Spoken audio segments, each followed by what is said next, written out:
bom com vocês? Voltei aqui para dar continuidade à leitura de Rainha de Catway. Então hoje mais um dia aí, firme e forte, para finalizar a leitura dessa obra, que é baseada aí na vida da Fiona Maltese, essa garota que já é aí praticamente uma mulher e que viveu aí da sua infância difícil, complicada, assim como muitas outras crianças lá da favela de Catway, né, em Uganda, na África. Nós temos aí a trajetória dela no mundo de xadrez. Está sendo fantástico vivenciar, né, viver aí junto. Parece que a gente tá lá vendo tudo acontecer, é uma coisa muito fantástica. Viajar assim nas entrelinhas aqui dessa história narrada de forma tão bonita pelo Tim Crothers, e a gente vê aí algumas falas dos próprios personagens aí, no caso, que a gente sabe que são pessoas reais, que existem e que fizeram aí a diferença na vida de muita gente, né? No caso do Robert Katendê, a família lá, as famílias, né? Enfim, gente, é muito legal, tá sendo muito legal ler esse livro.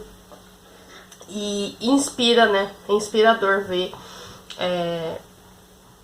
a trajetória realmente de todas essas crianças e do Robert Katendê também, né? Muito legal mesmo, tô gostando bastante e eu espero que vocês também estejam gostando. Então, se você está gostando, já deixa meu like, já compartilha muito com seus amigos e também se inscreva no canal se ainda não for inscrito. E se você caiu de paraquedas aqui agora, já se inscreve no canal, né? Ativa as notificações para não perder nenhum vídeo. E saiba que eu faço, né, mensalmente aí a leitura de algum livro clássico, contemporâneo, enfim, né? Às vezes eu faço votações lá nas minhas redes sociais, então me segue lá nas minhas redes sociais, que eu faço às vezes enquetes lá pra saber qual livro vocês querem que eu leia. Enfim, eu faço sempre enquetes pra saber do conteúdo aí que vocês querem ver aqui no canal, tá? E esse livro eu escolhi porque, primeiramente, porque eu me deparei com ele lá na livraria, né, e tal, ele tava num preço super bacana. Paguei 15 reais nesse livro, gente, e assim, a edição é linda, a diagramação é linda, tem fotos aqui reais, tudo lindo, e assim, eu estou apaixonada. E tem filme, tá bom? Tem uma adaptação aí pro audiovisual da Disney que é muito linda, tá bom? Mas eu acho assim, gente, claro, né, o filme ele retrata, né, a história da Fiona e tal, mas o livro é tão mais rico em detalhes, como sempre. Então não deixa de ler, vale muito a pena. Assiste o filme, que também é muito emocionante, muito lindo, mas não deixa de ler. Se você ainda não está acompanhando a leitura, cola na playlist, tá bom? Vai lá na playlist que com certeza vai valer a pena. Você vai ver aí o decorrer da trajetória de todas essas pessoas fantásticas, maravilhosas, e vale muito a pena, tá bom? Como que o xadrez pode mudar a vida de uma pessoa? Aqui a gente tem visivelmente, né, explícito que pode. Então, isso é muito bom, tá? Hoje eu vou ler o capítulo 9, que se chama O Outro Lado, olha lá. E esse capítulo, gente, ele é um pouco mais longo, tá? Ele é da página 149 até a página 168. Mas vamos lá que a gente tá... Ó, depois do capítulo 9 já entra pra parte final, tá vendo? Então, assim, estamos concluindo, gente. Falta pouco, a reta final, a gente já tá... A gente viu aí, né, recapitulando aqui, a Fiona, após passar por alguns momentos assim de indecisão, da parte, não tanto da parte dela, porque quando ela viu que o negócio ia engrenar, ela pegou no tranco e foi, mas pela mãe dela, ficou meio indecisa e tal, aquela coisa toda. Mas depois ela foi pro Sudão, ela e os outros dois companheiros, né, lá da equipe de Uganda, foram os campeões do torneio. Então foi muito emocionante, muito legal ler quando eles voltando, né, e eles maravilhados com o avião, maravilhados com o hotel, maravilhados na pensar antes de ir. Quando chegou lá, eles viram que era real. Então a gente vê ali a emoção, a gente sente a mesma emoção, é uma coisa fantástica, é muito bonito mesmo. Então vamos lá, dar continuidade à leitura, então, com o capítulo 9, O Outro Lado. Fiona não comeu na noite em que voltou do Sudão, nem no dia seguinte. Tampouco Benjamin ou Ivan. Pela primeira vez não era porque não podiam, era porque não queriam. Um peixão não era mais uma opção. Na verdade, não existiam opções. Eles haviam experimentado o fruto da árvore do conhecimento e seus apetites haviam mudado para sempre. Eles ainda não sabiam, mas nenhuma de suas vidas jamais seria exatamente a mesma. Existe uma tolerância teimosa em meio a um lugar miserável como Catway. Uma teimosia subconsciente de que é preciso seguir em frente. É uma desconexão peculiar entre circunstância e atitude, que cria uma mentalidade unicamente africana. Muitos já alegaram que o africano médio é mais sereno do que o americano médio. E muito disso tem a ver com acesso. Muitos em Catway não sabiam que existe algo melhor pelo que se esforçar, e o que leva a uma estranha sensação de tranquilidade, e que alguns poderiam chamar de letargia. E todos os dias pessoas como Fiona Mutesi caminham numa linha tênue entre quieta resignação e desesperança, uma linha que precisou ser desenhada, uma vez que Fiona viu o que viu no Sudão. Do quarto do hotel, relativamente chique em Juba, Fiona voltou para casa para um cômodo de 3 metros quadrados em janelas, e suas paredes feitas de tijolos desagastados, e um teto de metal corrugado preso por vigas de madeira espigadas e teias de aranha. Pendurada na abertura da porta havia uma cortina que sempre precisava ficar aberta no calor opressivo de um país dividido pela linha do Equador. As roupas lavadas ficavam penduradas em varais que atravessavam o quarto em zigue-zague. Não havia nada nas paredes a não ser onde alguém havia rabiscado alguns números de telefone em caso de emergência. Não havia telefone. O conteúdo da casa consistia apenas em 2 jarras de água, uma bacia, uma lâmpada de querosene, um pequeno fogo de carvão feito de sucata, uma chaleira, alguns pratos e copos, uma escova de dentes gasta, um pequeno pedaço de espelho, uma bíblia e 2 colchões mofados empilhados, que eram colocados lado a lado à noite para acomodar as 4 pessoas que dormiam regularmente no barraco: Fiona, Harriet, Brian e Richard. Um pedaço de compensado empenado cobria a única e pequena janela. Havia alguns buracos propositais nos tijolos para ventilação e alguns buracos não propositais no teto, que não protegia muito das chuvas torrenciais que frequentemente caíam à noite. Do lado de fora havia uma vassoura que Harriet usava para varrer as pedrinhas da entrada da casa, e ao lado da entrada havia um fosso que servia como lixeira e de onde os galos bicavam restos de cascas podres de banana e esterco. Virando a esquina havia 3 pedaços de latão entortados para formar uma área de banho rudimentar e apenas alguns passos de um banheiro externo de tijolos que escoava num buraco no chão, descendo a colina até o vale. 4 pequenos saquinhos de arroz, curry, sal e folhas de chá eram os únicos vestígios de comida na casa. Não havia eletricidade porque Harry não podia pagar os 20.000 shillings mensais necessários para colocar um gato. De volta em seu barraco na noite de sua volta do Sudão, Fiona teve febre e ficou só observando Brian e Richard comerem suas pequenas tigelas de arroz. Brian perguntou a Fiona: "Que tipo de comida as pessoas comem no Sudão?" Fiona mudou de assunto. Então ele insistiu: "Como é estar no avião?" Fiona não conseguiu conter o sorriso ao ouvir a pergunta e tentou satisfazer a curiosidade de seu irmão. Mas seu coração ainda estava apertado. Viver em seu barraco de alguma forma parecia diferente. Ela mudara. E quando Fiona voltou, havia muito trabalho a fazer em casa, mas a tratamos como uma pessoa grande e importante na família, disse Brian. Percebi que estava sendo muito difícil para ela participar dos trabalhos, porque ela passara a maior parte do seu tempo no Sudão sem fazer nenhum. Ela não queria fazer as tarefas, então Richard e eu tivemos que aguentar umas 2 semanas fazendo todo o trabalho dela, por ela. E naquela primeira noite de volta, Fiona não viu Harriet. Sua mãe estava no mercado. Harriet só voltou para casa tarde da noite e saiu novamente bem cedo na manhã seguinte, antes de Fiona acordar. Fiona não queria ver sua mãe durante 2 dias. E quando a família toda finalmente se reuniu, Harriet não sabia o que acontecera no Sudão. "Mamãe", disse Brian, "sabia que quando Fiona viajou, ela ganhou?" "O quê?" perguntou Harriet, levantando os braços para o céu. "Ela ganhou? Preciso ir à igreja testemunhar. Deus é tão bom." Harriet saiu imediatamente para ir à igreja, e quando voltou, 1 hora mais tarde, ainda estava reluzente de orgulho. "Viu?" disse ela a Brian. "E você não queria que sua irmã fosse para o programa de xadrez, viu? Agora viu o que ela pode fazer?" Voltar para a escola também não foi fácil. Na manhã seguinte de voltar do Sudão, Fiona pegou o saco de plástico verde que usava como mochila e caminhou uns 5 quilômetros através de Catway até a escola primária Universal Júnior, onde estudava na P7. A Universal era um lugar cheio e sujo, onde latrinas dominavam o pátio. Seu cheiro terrível permeava o complexo. A campainha da escola era uma calota de carro com um pé de cabra amarrado numa corda para bater. E no começo de cada dia, os alunos cantavam We Shall Overcome. Nós vamos superar. Na manhã de volta da Fiona, a escola organizou uma pequena cerimônia para parabenizá-la. Fiona ainda tinha um pouco de dinheiro de sobra de uma pequena mesada que ganhara para o torneio no Sudão. Então ela discretamente distribuiu algumas moedas entre seus colegas da turma dos mais pobres. Quando vi aquilo, passei a admirar também seu coração, diz Zagaba al-Abdal, diretor da escola. Pensei em que como essa garota será uma mulher muito boa no futuro. E depois de testemunhar o efeito positivo do xadrez em Fiona, o diretor acrescentou o xadrez ao currículo da Universal e Benjamin dava aulas 3 vezes por semana.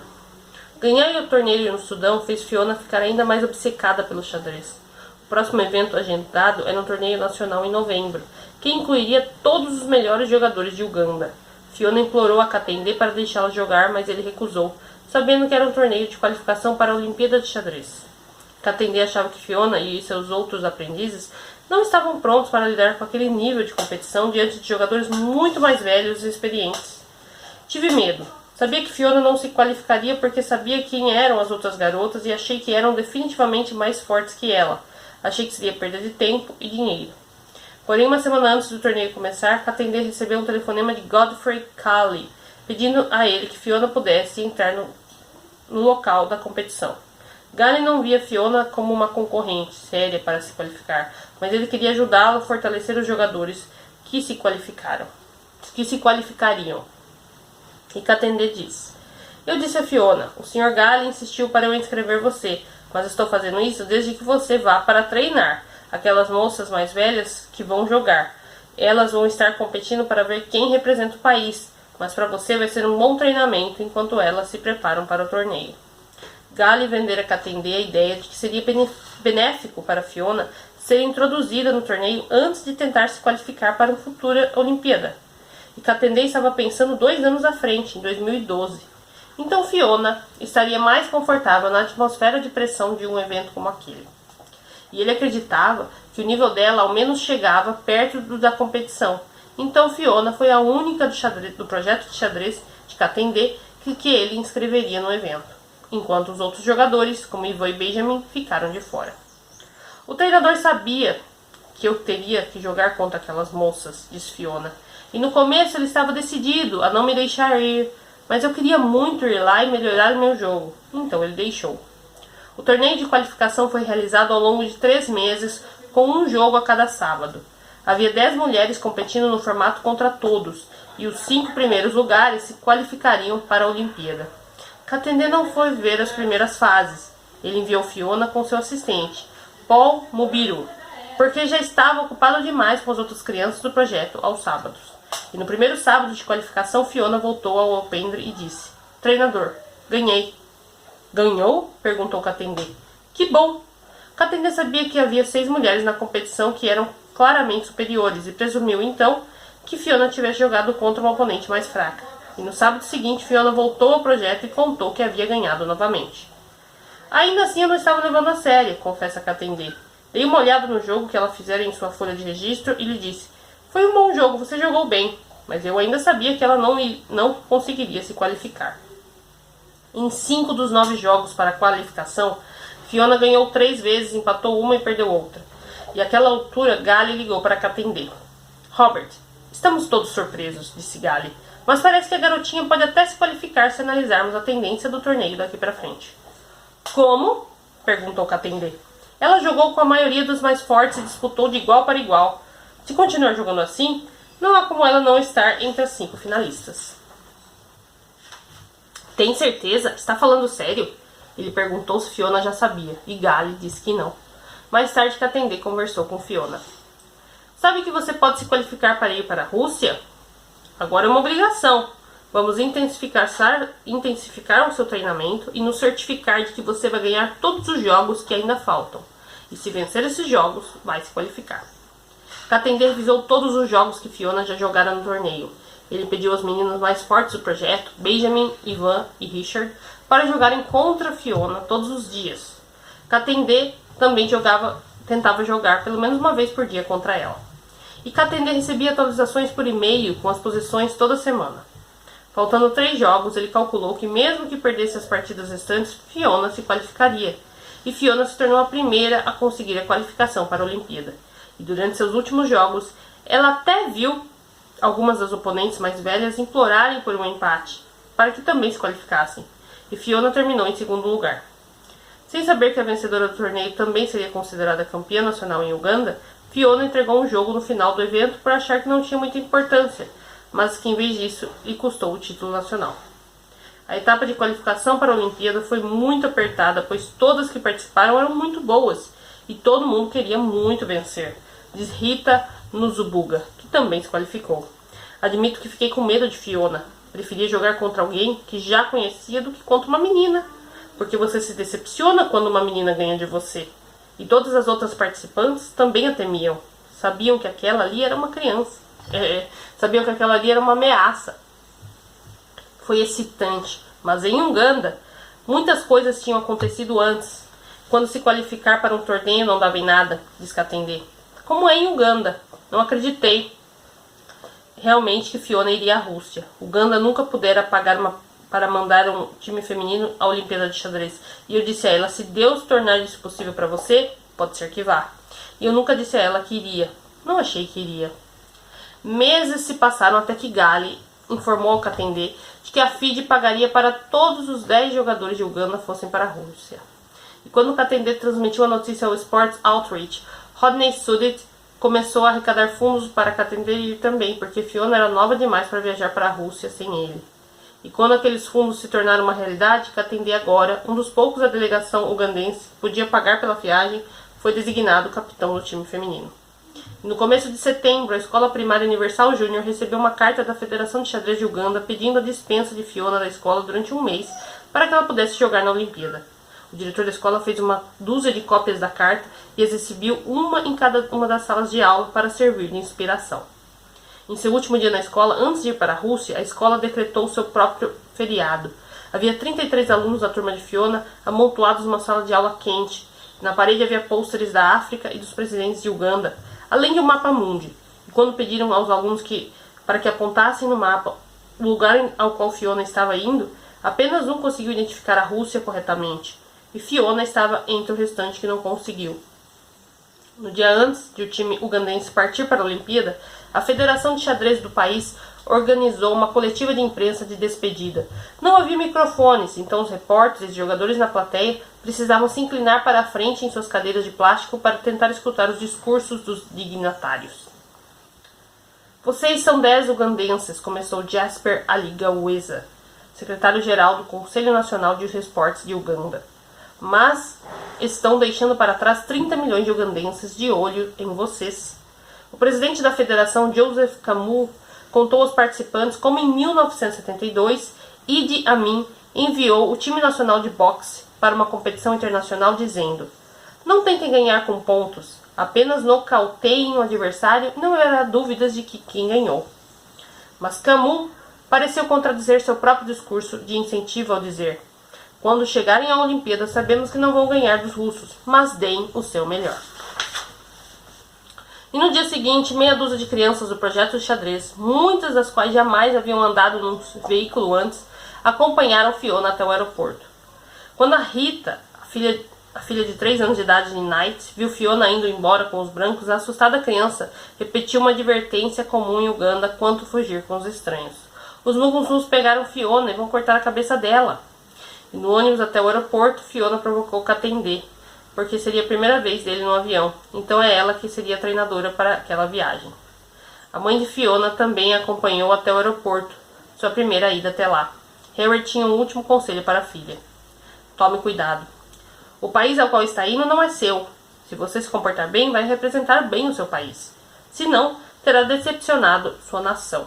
Não seja desencaminhada por ninguém, especialmente garotos, que muitos tesouros lhe aguardarão. Deus está se lembrando de nós.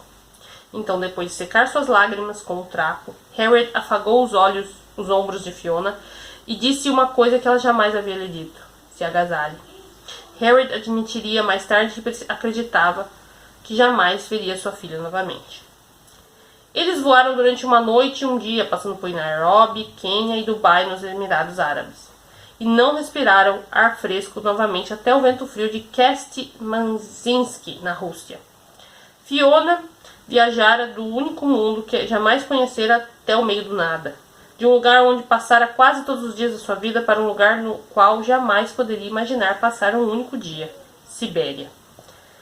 Olhando pela janela do avião durante as horas finais do voo, ela não via nada em direção alguma. Fiona não conseguia acreditar que havia tanto espaço aberto sem ninguém ali, sem nenhuma construção. Kent-Manzinsk é uma cidade petrolífera com cerca de 75 mil habitantes na brutal estepe siberiana, tão isolada, tão longe de qualquer outra região metropolitana que não tem nem estação de ônibus, nem de trem. E a primeira coisa que Fiona reparou a respeito da Sibéria foi que o seu temor inicial, quando ficou sabendo da viagem, fora confirmado. Fazia frio lá, muito frio. E ela foi advertida que no dia mais quente que passaria em Kent-Manzinsk, a temperatura não ficaria acima das temperaturas mais baixas que ela já sentira em Uganda. E ela também notou que as ruas eram bem pavimentadas, sem a poeira com a qual ela se acostumara tanto em casa. Havia sinais de trânsito, mas não havia trânsito. Todos se vestiam muito bem, havia muitos prédios altos. Até o ônibus que ela pegou do aeroporto até o hotel era diferente de tudo que ela já vira antes. O hotel era tão grande que era difícil de lembrar como encontrar o seu quarto. Ela tomou uma chuveirada e no começo a água saiu gelada. E Fiona se perguntou por que alguém gostaria daquilo, até lhe contarem que havia também uma torneira de água quente. E no saguão havia pessoas de muitas raças, falando todas as línguas que ela não entendia. E Katendê percebeu que aquele choque cultural estava sendo muito maior para Fiona do que quando fora sua viagem ao Sudão.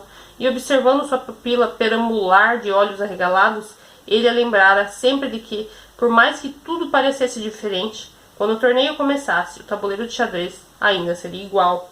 Os mesmos 64 quadradinhos que ela tentava dominar todos os dias em Catway. A Olimpíada de Xadrez é o principal campeonato internacional de xadrez no mundo. Começou em 1927 e já foi realizado 39 vezes e uma vez a cada 2 anos desde 1950. Ele reúne os melhores enxadristas do mundo. Antigos campeões mundiais como Anatoly Karpov, Garry Kasparov e Bob Fischer, todos competiram em ao menos 4 Olimpíadas. E antes de 2010, as 15 Olimpíadas anteriores foram todas vencidas pela Rússia ou países que faziam parte da União Soviética. A liderança da Rússia no esporte ajudou Kent-Manzinsk a se tornar um centro de xadrez nos anos mais recentes, recebendo as Copas do Mundo de Xadrez de 2005, 2007 e 2009, e ganhando o direito de sediar a Olimpíada através de um sistema de candidaturas semelhante aos dos Jogos Olímpicos. Uganda participou de todas as Olimpíadas de Xadrez desde 1980, exceto pela de 1990, em Moscou, mas jamais uma mulher ugandense competira no torneio. A Federação de Xadrez de Uganda geralmente penava para financiar um time masculino completo. Um time feminino jamais havia sido sequer considerado até a FIDE anunciar que pagaria para que tanto um time masculino quanto um feminino viajassem para o evento em 2010. O formato da Olimpíada consiste em equipes nacionais competindo uma com as outras em uma partida por dia. 4 jogadores competem por time, começando com os melhores do tabuleiro 1 até os quartos do tabuleiro 4. Cada jogador acumula 1 ponto por jogo ganho e meio ponto por jogo empatado. Os pontos acumulados em todos os 4 jogos determinam qual país ganha a partida.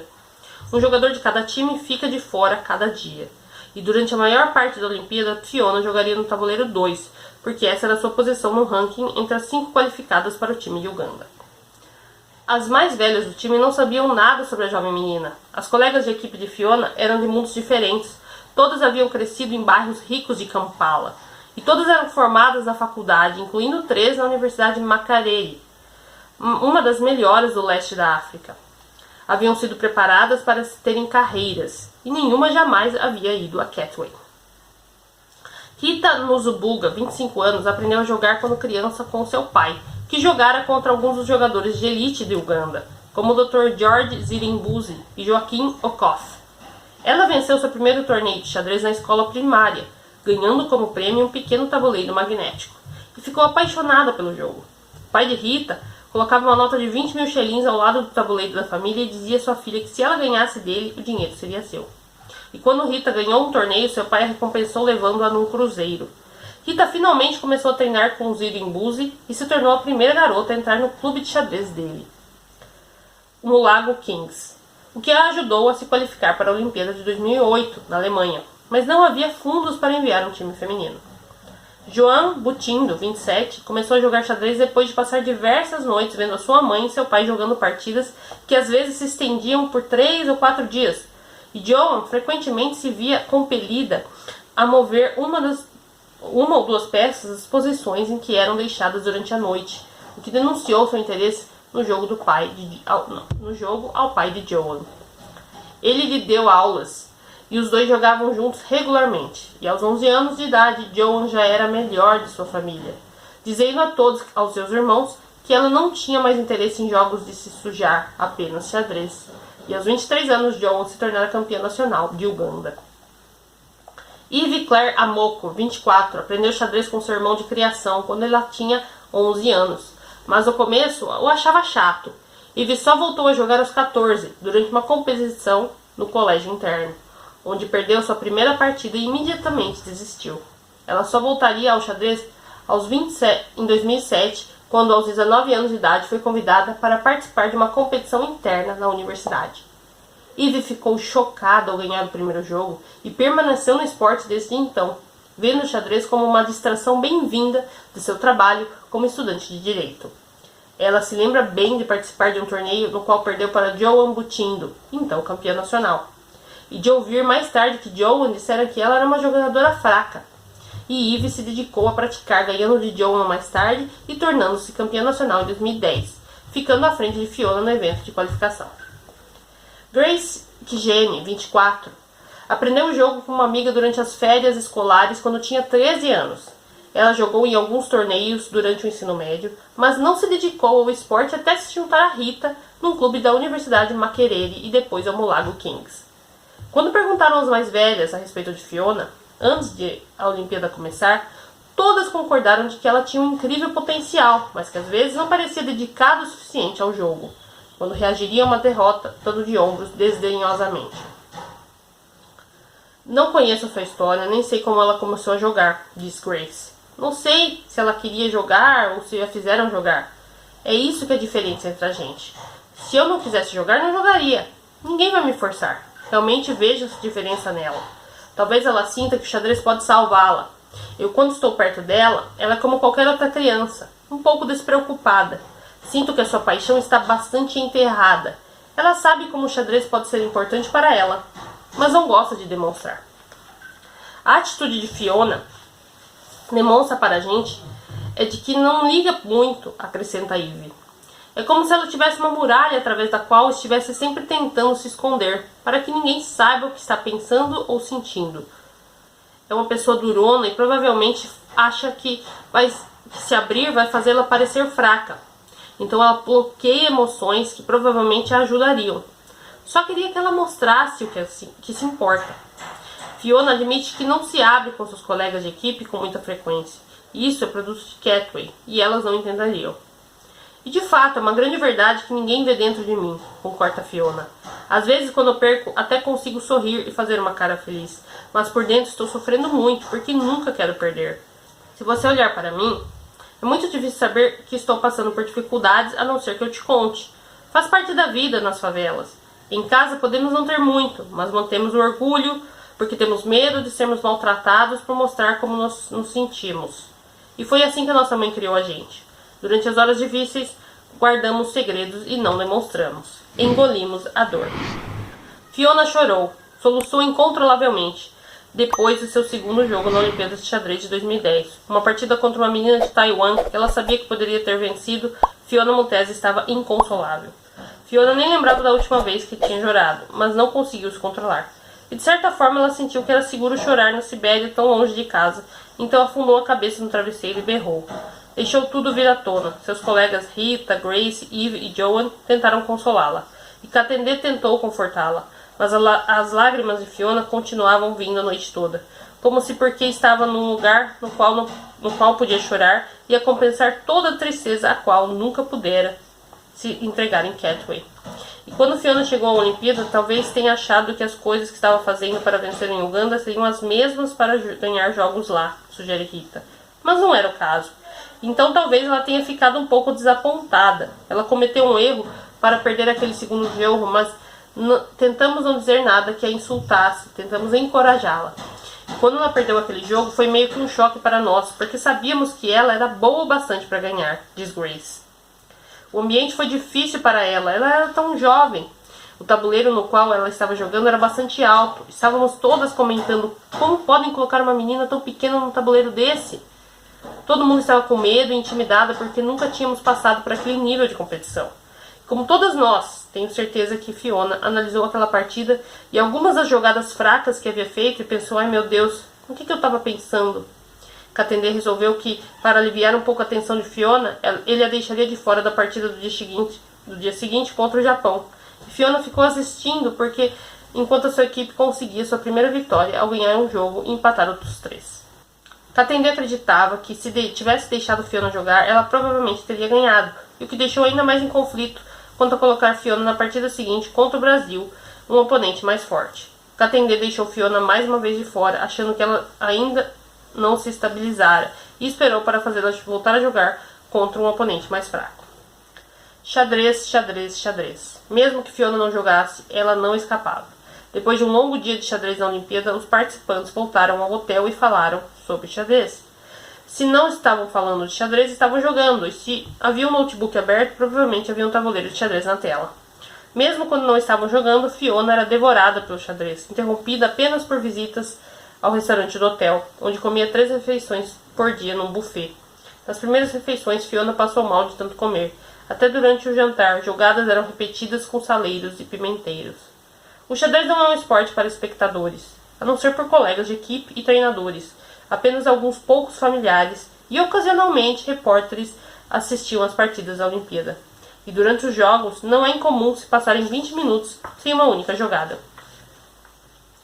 Os jogadores deixam o jogo frequentemente para irem ao banheiro, ou pegarem uma xícara de chá, ou talvez intimidar um oponente ao fingir que não há necessidade de ficar sentado ao tabuleiro para ganhar. Fiona jamais deixava o tabuleiro. Ela não sabia o que significava intimidar um oponente, nem, para sua sorte, o que significava ser intimidada. Ela era inquieta. Os jogos na Olimpíada progrediam lentamente demais para Fiona, nada como o xadrez que ela praticava em Catway. Ela passara 2 jogos se remexendo e afundando em sua cadeira, desesperada para que seus oponentes andassem logo. Cauteloso por causa do colapso de Fiona após o segundo jogo, Katende lamentou silenciosamente a decisão da Federação de Xadrez de Uganda de colocar Fiona como jogadora no tabuleiro 2 do seu time. Aquilo significava que Fiona deveria enfrentar jogadores de elite dos outros times em vez de competidores inferiores, com menos experiência, que ele suspeitava que ela podia derrotar. O terceiro jogo de Fiona foi contra uma grande mestra do Egito, Mona Khaled. Feliz com o seu ritmo rápido do jogo de Khaled, Fiona entrou no mesmo ritmo de seu oponente e agiu rápido demais, o que lhe custou erros críticos. Khaled jogou impecavelmente, ganhando a partida em apenas 24 jogadas. Quando Fiona cedeu depois de menos de 1 hora, Katende pareceu preocupado, mas Fiona reconheceu que aquele dia fora derrotada por uma jogadora excepcional. Em vez de se sentir desencorajada, ela sentiu-se inspirada. Fiona foi até Katende e declarou: treinador, um dia vou ser grande mestre. Fiona parecia aliviada e um pouco surpresa por ter sido aquelas palavras. Por ter dito, aquelas palavras. A oponente de Fiona em seu quarto jogo era Sônia Rosalina, uma angolana, que ficava olhando nos olhos de Fiona, olhos que Rosalina mais tarde descreveria como os mais competitivos que ela jamais vira no xadrez. Fiona ficou para trás a maior parte do jogo, mas se recusava a se render. Ela revidava e teve uma chance de forçar o empate no final, mas no momento crucial jogou passiva e defensivamente demais, diferente do seu normal. E depois de mais de 3 horas e 72 jogadas, Fiona finalmente e relutantemente se entregou, confessando que não teve sua coragem quando mais precisou dela.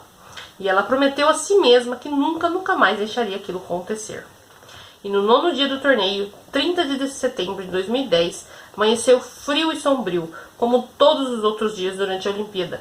Fiona odiava o clima russo, mas amava o quarto do hotel, a água limpa e as 3 refeições diárias. E já estava sofrendo por sua volta para casa, quando passaria dificuldade para comer novamente.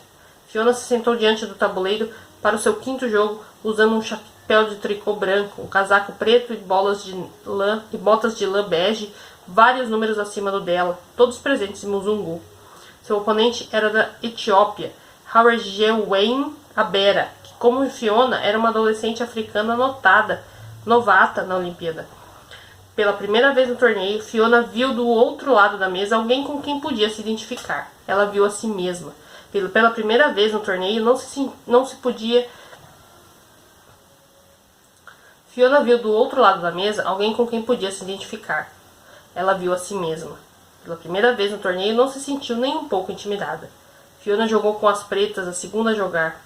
A defensora num jogo de xadrez, mas manteve-se paciente. Gradualmente mudou a dinâmica durante as 20 primeiras jogadas, até criar uma abertura para atacar.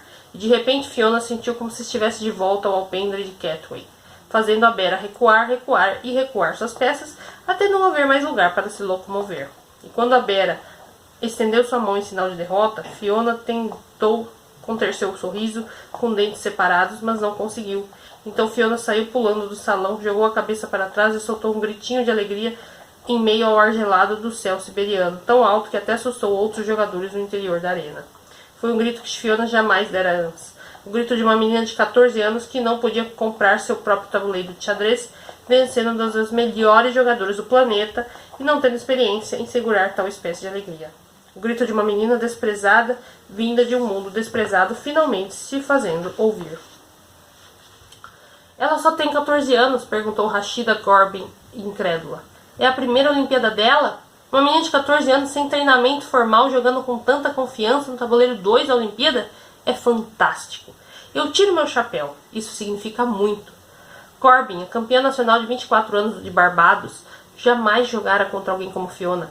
Depois de derrotá-la no 6º jogo de Fiona na Olimpíada, Corbin elogiou a jovem menina por jogar tão instintivamente e diferente das manuais. Manual?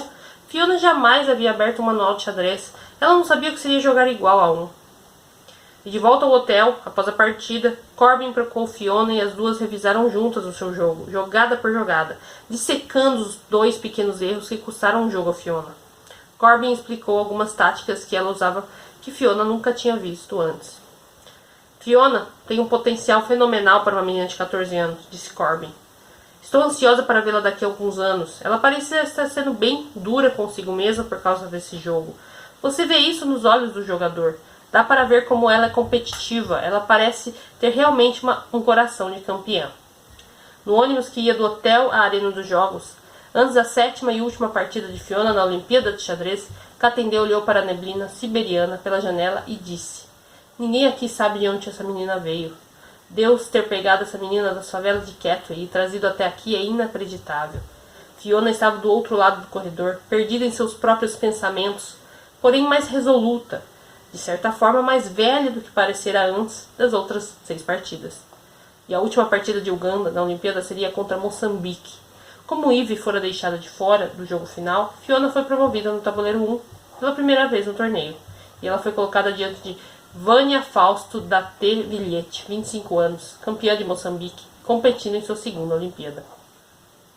Jogando mais lentamente, mais deliberadamente e provando que aprendera com os jogos anteriores, Fiona ganhou uma posição vantajosa.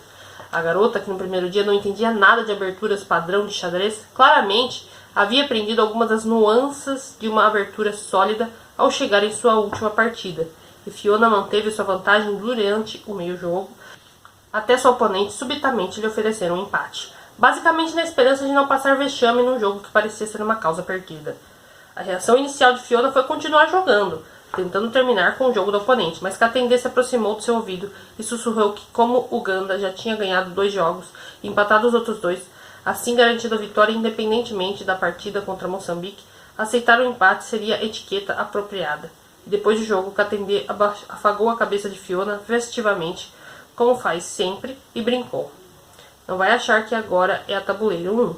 Mais tarde, Villette comentou: Minha oponente era uma jogadora bem sólida. Com ajuda você pode se tornar uma grande mestre. Tive sorte em conseguir empatar. Jamais vi sinal nela de que tinha apenas 14 anos. As crianças de hoje em dia crescem rápido demais. Os registros no diário de Fiona pararam abruptamente após seu 2º jogo na Olimpíada. Ela estava chateada demais para escrever. Ela não queria nem que sua mãe soubesse como estava se sentindo. Passaram-se 11 dias até Fiona pegar seu diário novamente e finalmente, na última noite da equipe em Kansas, Fiona abriu seu diário e escreveu uma última entrada da Olimpíada. Querida mamãe, julguei muito mal meus jogos porque eu não sabia aberturas. Acho que por isso eu perdi. Mas tem um jogo que julguei muito bem e achei que ia ganhar. Mas ganharam de mim no final. Fiquei muito triste e voltei pro hotel e chorei. O que senti no último jogo? Quando a gente foi jogar o último jogo, tive medo. O que me dá tanto medo foi o país que ia jogar. Apesar de ser país africano, eu tenho medo porque dessa vez estava jogando tabuleiro 1. Tabuleiro 1 é onde você acha os jogadores fortes de cada país. Eu não quis tomar café de manhã porque ia conhecer a jogadora forte a qualquer momento. Então voltei pro quarto para se preparar. O que eu sabia era que não ia perder aquele jogo. Estava jogando contra Moçambique. Então, quando cheguei no salão do jogo, rezei a Deus para jogar bem. Para jogar bom. Então os jogos começaram. A garota estava a jogar muito rápido, mas eu estava a jogar devagar. Chegou uma hora que comecei ganhando da garota. Então ela teve que pensar muito. Depois de um tempo, a garota implorar empate, então tive de perguntar para o treinador se ele aceitava dar empate. Dei empate. Mas quando terminei, minhas colegas disseram que eu estava ganhando porque tinha posição melhor. Então depois do jogo, fomos no museu, vimos coisas bem antigas. Vimos umas armas e ossos de mamíferos grandes e fiquei muito feliz de ver tudo aquilo porque nunca fui no meu museu, então foi minha primeira vez. Depois fomos na cerimônia de encerramento. Era grande lá dentro, tinha um tabuleiro grande na frente. Vi umas peças nele, mas não eram peças, eram pessoas. Mas estavam usando coisas como as peças, elas eram muito legais. Tudo estava organizado muito bem. Quando começaram a dar os troféus, fiquei com inveja e chorei. Fiquei desapontada e quando a cerimônia terminou, fomos para a última festa. Na hora, muito cansada e desapontada, tomei bebidas e comidas. Depois tive que ir embora do lugar para o hotel. Então fui com o treinador, mas deixamos minhas colegas para continuar as bebidas e voltei para fazer minha mala, porque no dia seguinte ia voltar para casa. Eles ficavam acordados até tarde. Noite após noite, os três irmãos, Brian, Richard e Fiona, deitados um ao lado do outro no colchão, no chão do seu barraco escuro em Catway. Toda noite, Fiona contava aos seus irmãos uma nova e incrível história para dormir, que muitas vezes os deixava ligados até a madrugada. Uma noite, ela lhes contou sobre o aeroporto cintilante e brilhante em um lugar chamado Dubai.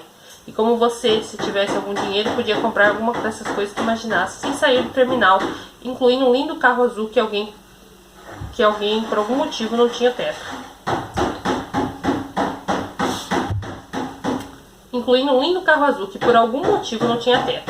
Ela contou a ele sobre os flocos brancos frios que caem do céu como a chuva. Contou sobre como alguém que revelara que existem lugares na Rússia em que alguns dias o sol nem nasce e outros em que a noite nunca chega.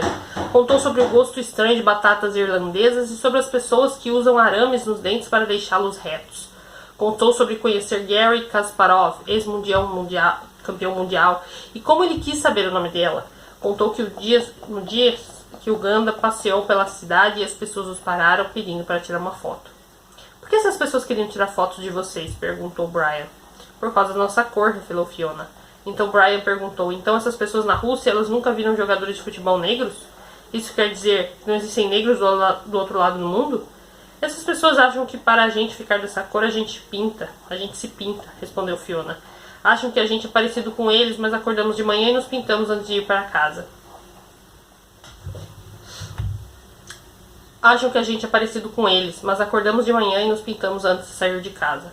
Na manhã, depois de voar para casa, Fiona voltou à escola primária Universal Júnior e teve uma recepção de heroína.